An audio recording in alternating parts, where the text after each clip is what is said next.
Good evening and welcome back to 49 News for our third semester of the 2023 spring semester. I'm Laura Daly. And I'm Grace McKenna. Tonight we will be taking a look at things happening on and around UD's campus while also taking a step back for some worldwide news. 49 News starts right now. Breaking news from just a couple hours ago on the North Green, protesters from an extremist Christian group called the Key of David Christian Center were spreading hateful messages to UD students. This footage is from one of our crew members from around 6:30 this evening. Now, every man, come on this side, we can't hear you. Who said control? No, I said obedience, not control. This is not the first time the group has been present on campus, and students are actively responding with their concerns for the well-being of other students on campus. Quantum research is coming to UD thanks to the newly formed Interdisciplinary Quantum Science and Engineering program.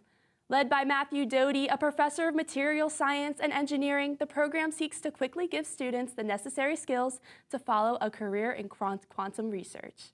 This is good timing since the global quantum computing market is expected to grow from around $500 million in 2021 to over $3 billion in 2028. Hopefully with this, UD students interested in quantum research will now be able to get a head start in shaping the future.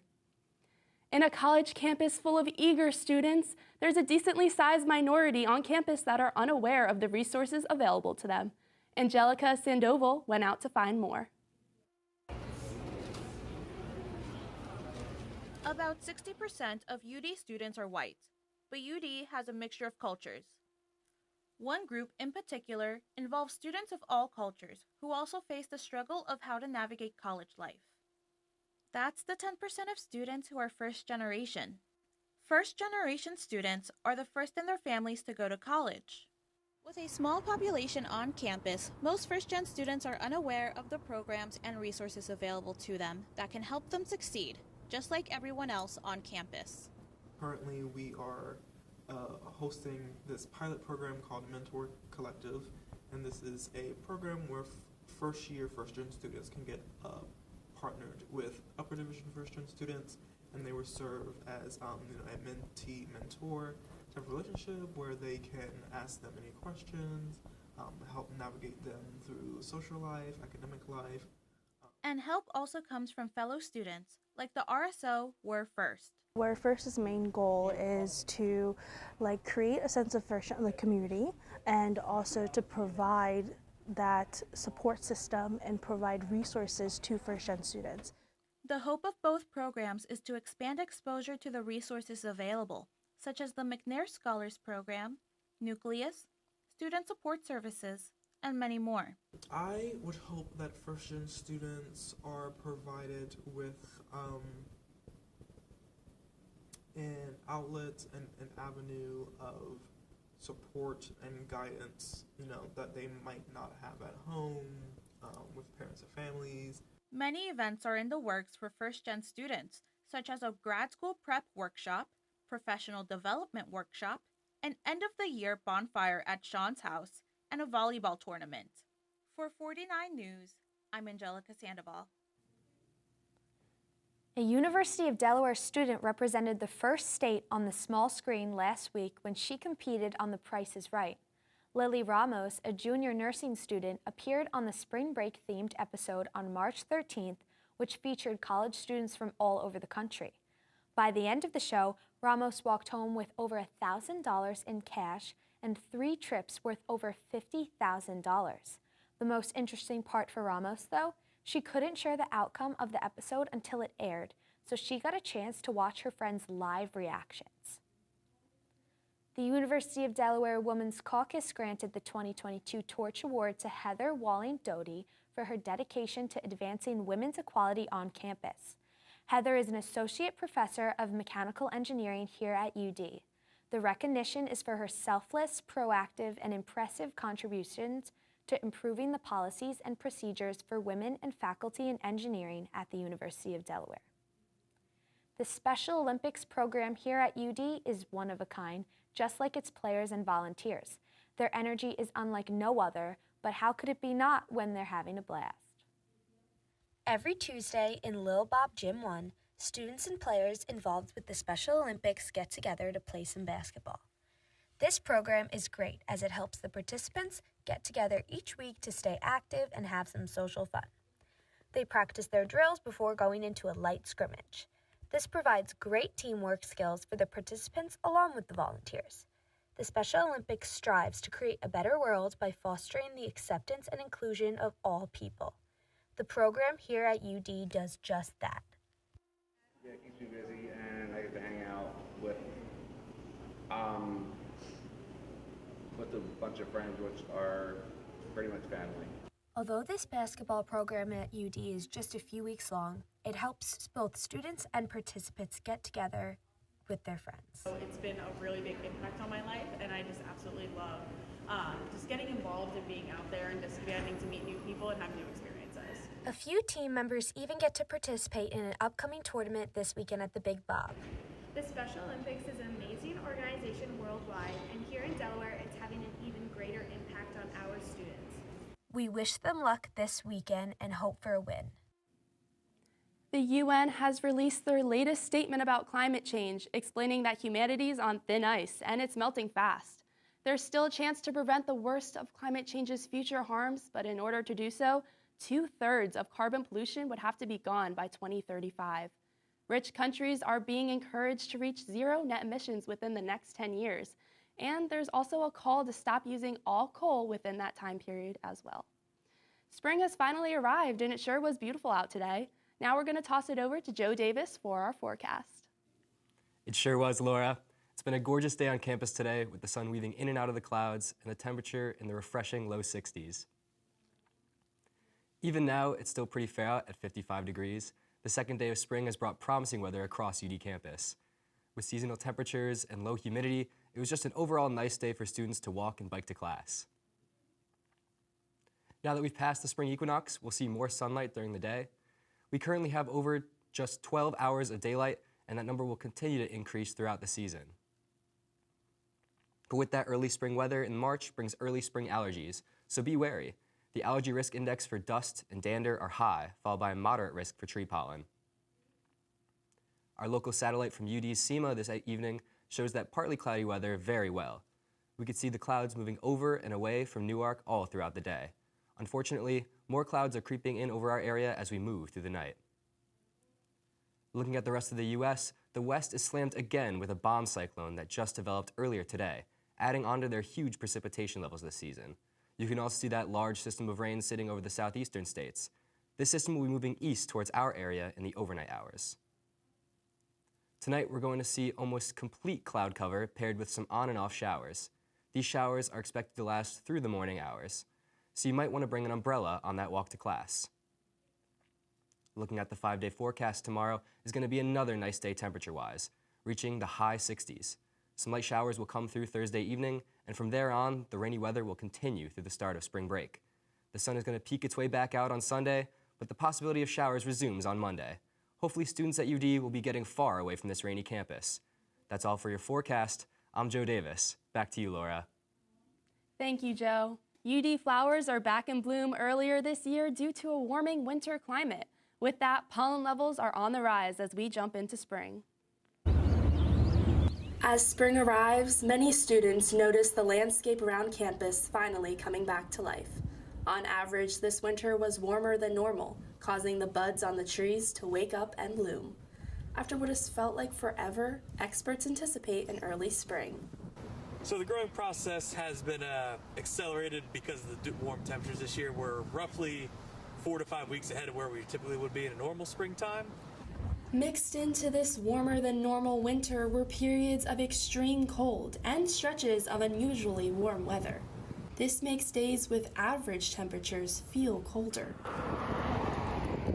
The length of the blooming time can shorten due to these fluctuations. And the warm comes up, it'll make them emerge because they vary sun temperature. You get your bloom, which is always nice, and if it gets too cold, the blooms themselves aren't made to kind of take the cold. So when the blooms get hit by a cold snap, they'll kind of get a little rotty and around the edges, and they look brown and they'll fall apart. So you don't get you get your full season of bloom there. During warm air outbreaks, many buds receive the warmth they need to bloom flowers, as seen this past winter. These wild swings of temperatures impact the appearance of a typical blooming season. The bud that produced the flower will not bloom again, but plants can put out new buds to have a lesser bloom later on. But when you have this sporadic bloom, some coming out early, it does decrease the overall show of the bloom because some have already gone, others are waiting. Fortunately, for most flowers here, their peak bloom is still ongoing. But unfortunately for allergy sufferers, breathing in all this beauty may come with a sneeze or two. If you have an issue with pollen and environmental allergies, the mask is the best thing you can do. Other things are just practical things. Shut your windows if it's a bad day outside. Use your air conditioner if you need to. Students may soon shed their coats, stock up on allergy meds, and enjoy the scenery around campus while this early bird special of a spring crawls around the corner. For 49 News, I'm Laura Daly. Early Sunday morning, chaos broke out on the 600 block of Capitol Trail when firefighters responded to a 911 call. Around 6:25 a.m., multiple fire departments arrived to the location to find a house engulfed in flames. During this time, road closures on Capitol Trail occurred. Luckily, no one was hurt during the situation. With just $100, Tanika Casimir was able to start a Delaware County-based skincare and home goods brand called Elizabeth Payton Creations. In the 6 years since she initially launched her brand, she has beaten her annual revenue goals by as much as $50,000, and she now plans to launch several new products. Casimir eventually wants to achieve her goal of collaborating with and supporting startups like her own. Ask anyone in Newark, Delaware where to go, and chances are they'll say Main Street. The mile-long strip of local establishments provides the ideal spot to spend your day. However, a recent increase in chain restaurants and land development in the area has spurred a movement to save Old Newark. AJ Rubinetti reports. Walk sign is on to cross. Main Street, Newark is home to a number of unique eateries and shops. It is also home to historical sites, such as the Green Mansion. Now partially demolished to make room for a 7-story hotel, small business owners are feeling conflicted about what's coming next. I would rather see the town have more investment in preserving these historical buildings that give Newark its own unique identity. Olivia co-founded Little Goat in 2017. The business has taken off because of its location, just off the corner of Main Street, which she says has a sentimental place in her heart. It's been kind of sad to watch from my perspective as a business owner. In my initial opening of Little Goat, my goal was to preserve some of that fun, funky feeling that Newark had. While business owners such as Olivia might not agree with all the development going on and around Main Street, others, such as Cindy Hanloff, fourth-generation owner of the National 5 and 10, has a differing perspective. I think it's great when old buildings that are no longer serving their purpose can be redeveloped into something more useful for the community. Opening in 1931, the 5 and 10 has been a staple for generations. It has seen many businesses come and go, but Cindy isn't too concerned. We have a lot of really neat old buildings on Main Street, and it does add to the character of the street, the character of the community. In fact, Olivia recently partnered up with the Save Old Newark initiative, started by a local high schooler, to help preserve some of that character. We decided to come up with a Save Old Newark blend of coffee to raise money for the Save Old Newark initiative. The proceeds will go towards commemorative plaques to be put in front of the many historical sites in Newark. Reporting for 49 News, I'm AJ Rubinetti. On March 14th, a threat was made by a 15-year-old teenage boy against Newark High School. Lieutenant Andrew Rubin, a spokesman for the Newark Police Department, reported that the teenager had texted and privately sent a social media post to a classmate about his plan to make a threat to the school. Initially, police and public school officials did not disclose the true facts of the case. However, 5 days after the incident had occurred, they released a statement. The teenager has since been arrested but was released to a family member with a future court date to follow. We'll be right back with entertainment and some worldwide news after this short break.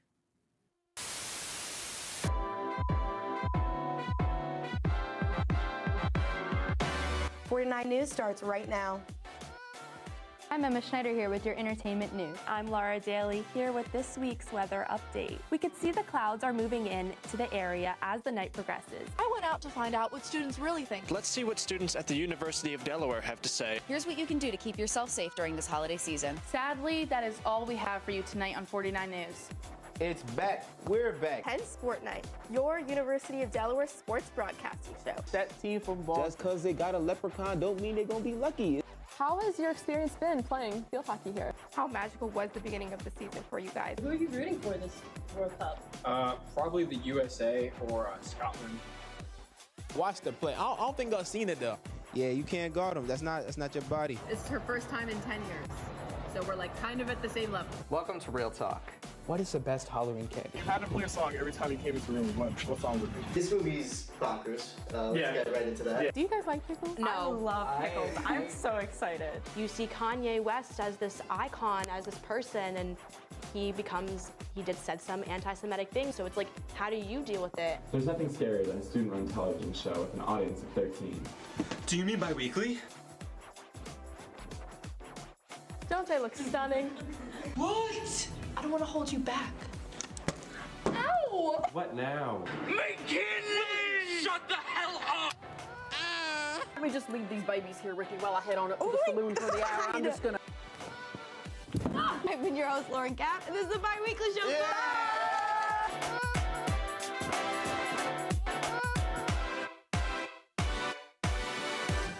Welcome back to 49 News. For our world news, let's start your entertainment updates.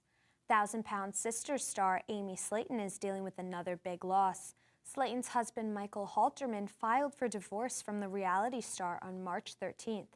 The split comes less than a year after Slayton gave birth to their second son in July 2022. Though the couple were only married for 4 years, their relationship dates back to when they were kids. Slayton's other big loss would be the loss of over 100 pounds since her gastric bypass surgery. Puerto Rican rapper Bad Bunny is being sued by his ex-girlfriend for $40 million over claims he used a recording of her voice without permission or compensation. Carliz de la Cruz Hernandez claims that in 2015, prior to their split and his rise to fame, she recorded the phrase Bad Bunny Baby on her phone. She says that the voice recording has been used on 2 of Bad Bunny's songs. According to court documents, Hernandez's lawyers argue Bad Bunny's use violates Puerto Rico's law of the right to own image. Jamie Lee Curtis appears to still be recovering from the Oscars in more ways than one. On Friday, the newly minted Best Supporting Actress shared a side-by-side photo to her Instagram that showed her jumping for joy after her win on one side and a medical boot on the other side. She also included a photo of her brand new Academy Award. Huge releases in both the film and music world are on the way. On March 24th, John Wick Chapter 4, and on April 7th, the Super Mario Bros. Will hit theaters. Just before our next show, in 3 weeks, Fall Out Boy, Luke Combs, and Lana Del Rey will have all dropped albums. And in the music world, it would be hard to ignore Taylor Swift's highly anticipated Eras Tour beginning last week. The tour began in Glendale, Arizona, and is running through mid-August. Fans were not disappointed as, of course, Taylor came prepared with the most extravagant stage presence and costumes, and of course is performing a 3-hour-long setlist, complete with fan favorites as well as a couple surprise numbers for each show. Speaking of concerts, for those hoping to add a concert to their summer bucket list, there may be a solution to the recent struggles of snagging tickets. Casey Nyman has more. Nothing beats personal playlists, except of course hearing those favorite songs live on stage. With the summer concert season right around the corner, many artists are preparing to head out on tours across the country. I think it's better when you're on the floor and like surrounded by people that you can like really feel like energy. I don't know, just the aura. There's definitely something interesting about hearing music in person as opposed to just listening to them virtually. For many, the task of snagging tickets became a stressful endeavor.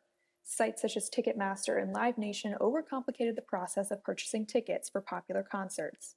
Mega fans who had long awaited to see their favorite musicians endured long pre-sale queues, crashing sites, extreme prices, and scamming scalpers. Nobody can get them because everybody's like scamming people. So like you want to get one, you have to pay more money. It's like a whole thing. But I feel like the ticket companies need to like figure something out for all the scammers. I was really hoping to get Taylor Swift tickets, and that didn't work out. But I know that my sister and my dad were on it, and both of them got booted. It was crazy when the site crashed. Even UD experienced backlash for hefty ticket prices for their upcoming Drew Hill concert at the Bob Carpenter Center.